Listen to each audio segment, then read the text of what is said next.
Summer లో ప్రతి ఒక్కరు మస్ట్ గా ట్రై చేయాల్సిన రెసిపీ ఇదైతే. ఒరిస్సాలో ప్రతి ఒక్కరికి బాగా తెలిసిన అండ్ ఒరియా వంటల్లో నాకు వన్ ఆఫ్ ద ఫేవరెట్ అయిన డిష్ ఇది. తెలుగులో అయితే తర్వణి పులుసు అని, ఒరియాలో అయితే కంజి అని అంటారు. పేరు ఏదైనా సరే టేస్ట్ అయితే అద్భుతంగా ఉంటుంది. ఎలా చేసుకోవాలో చూసేద్దాం రండి. కోసం అయితే ఫస్ట్ మనం బాగా పులిసిన తర్వాణ్ణి తీసుకోవాలి. బాగా పొలవడం వల్ల దీనిలో చాలా ప్రోబయోటిక్ ఫామ్ అవుతుంది. ఇది మనకి చాలా హెల్దీ కూడా.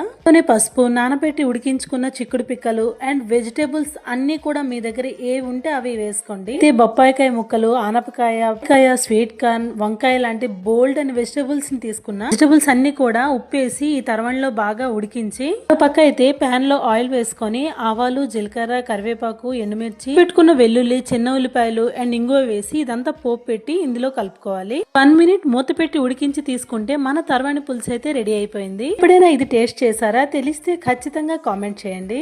Thank you for watching.